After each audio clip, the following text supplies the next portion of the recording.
बेटा हम लोग पहुंचे फाइनल अकाउंट चैप्टर पे। फाइनल अकाउंट में एक्सटर्नल एडजस्टमेंट में मैंने क्लोजिंग स्टॉक वाली पॉइंट बता दी। अब ये एक एडजस्टमेंट है गुड्स बर्न बाय फायर, तो मैं पूरा फॉर्मेट ड्रॉ करके बताऊंगा तो अच्छी तरह पता चलेगा कि क्वेश्चन में गुड्स बर्न बाय फायर कहाँ दिया हुआ होता है, कैसे उसके इफेक्ट्स करते हैं। सुनते रहो। अब मान लो एडजस्टमेंट में आपको गुड्स बर्न बाय फायर दिया हुआ है, ये आपका क्वेश्चन है। क्वेश्चन में ट्रायल बैलेंस दिया हुआ है, ट्रायल बैलेंस में serial number, particulars, debit credit, इस तरीके से ट्रायल बैलेंस आपको दिया हुआ है। अब एक्सटर्नल एडजस्टमेंट में आपको मान लो फर्स्ट एडजस्टमेंट में ऐसे लिखा हुआ है goods of ₹7,000 were burn by fire and the insurance company accepted a claim of 80%। ये आपका क्वेश्चन है। ये एडजस्टमेंट में क्वेश्चन में दिया हुआ होगा कि 7,000 रुपए के गुड्स हमारे जल गए और इंश्योरेंस कंपनी ने क्लेम एक्सेप्ट किया 80% का। इंश्योरेंस कंपनी ने 80% क्लेम एक्सेप्ट किया, तो पहले मैं इसका वर्किंग नोट लिख के बताऊंगा, फिर मैं इसके इफेक्ट्स भी बता दूंगा कि ट्रेडिंग में, पीएनएल में, बैलेंस शीट में कहाँ पे आता है। पहले इफेक्ट्स, पहले मैं वर्किंग नोट ड्रॉ करके बता दूं कि कैसे इसकी कैलकुलेशन होगी। ये वर्किंग नोट्स, अगर आपको इसकी जर्नल एंट्री आती है तो आप लोगों के लिए इजी होगा। ये 7,000 रुपए के गुड्स हमारे जल गए, तो यहाँ पे मैं लिखूंगा 7,000 रुपीज के गुड्स हमारे जल गए। ये जो 7,000 रुपीज के गुड्स हमारे जल गए, इसको हम लोग जीजीओटीएस बोलते हैं। ये ट्रेडिंग अकाउंट में डेबिट साइड पे परचेज में से माइनस होता है। ट्रेडिंग अकाउंट में डेबिट साइड पे परचेज में से माइनस होगा जितने गुड्स हमारे जल गए। तो अगर 7,000 रुपए के गुड्स हमारे जल गए तो ट्रेडिंग अकाउंट में डेबिट साइड पे परचेज में से माइनस 7,000 रुपए, ये हमारा पहला इफेक्ट होगा। इस 7,000 रुपए में से इंश्योरेंस कंपनी ने 80% क्लेम एक्सेप्ट किया है। ऐसा क्वेश्चन में लिखा हुआ है। ये क्वेश्चन में लिखा हुआ है कि 7,000 रुपए के गुड्स जल गए और इंश्योरेंस कंपनी ने 80% क्लेम एक्सेप्ट किया। तो हम लोग क्या करेंगे, हमें 7,000 रुपीज के दो पार्ट्स करेंगे। जितना क्लेम इंश्योरेंस कंपनी ने एक्सेप्ट किया उसको अलग कर देंगे,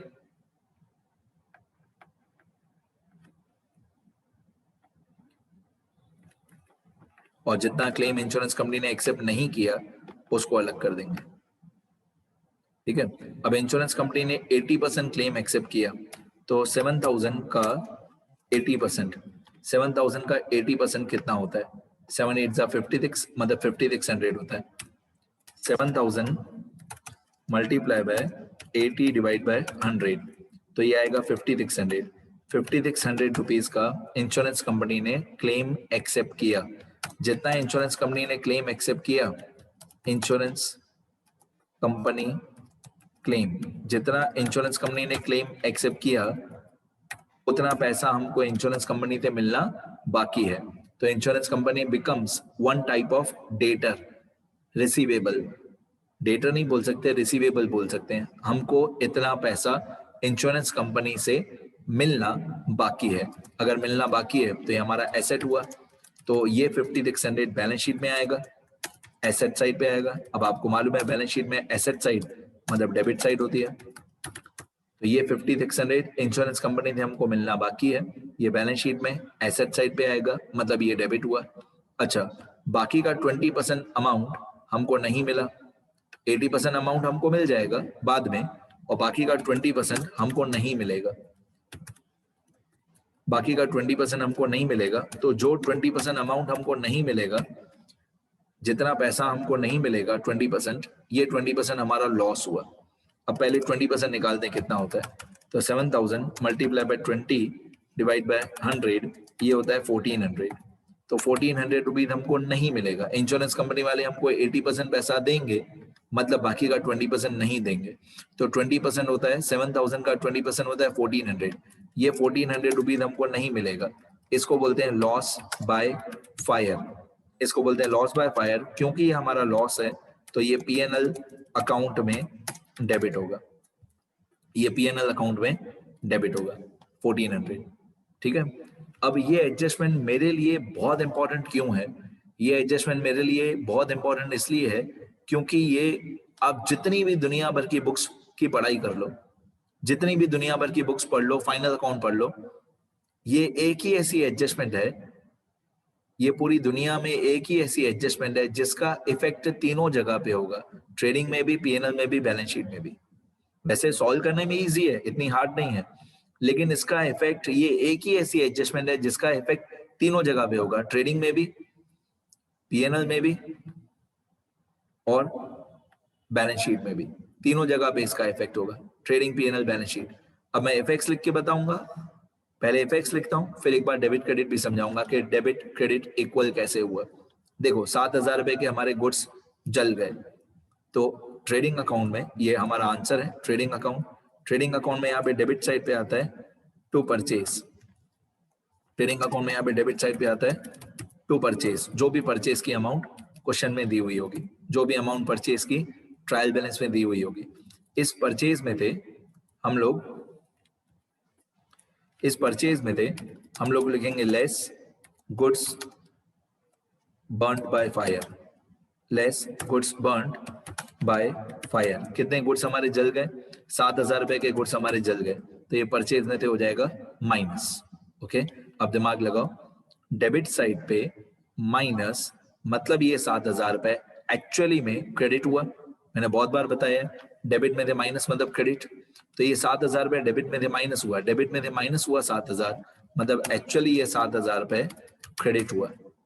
डेबिट में थे माइनस मतलब क्रेडिट, 7,000 ये क्रेडिट हुआ। एक इफेक्ट, पहला इफेक्ट हो गया। फिर जो इंश्योरेंस कंपनी ने क्लेम एक्सेप्ट किया 5600, ये पैसा हमको मिलना बाकी है, तो ये बैलेंस शीट में आएगा, एसेट साइड पे आएगा 5600। तो मैं बैलेंस शीट में जाऊंगा, ये बैलेंस शीट हमारी, बैलेंस शीट में एसेट साइड पे मैं लिखूंगा 5600 कि इतना पैसा हमको इंश्योरेंस कंपनी से मिलना बाकी है, तो इसको बोलते हैं इंश्योरेंस कंपनी 5600। अब एसेट साइड मतलब डेबिट, एसेट साइड मतलब डेबिट, तो ये 5600 हुआ डेबिट। ओके, और दो इफेक्ट हो गए,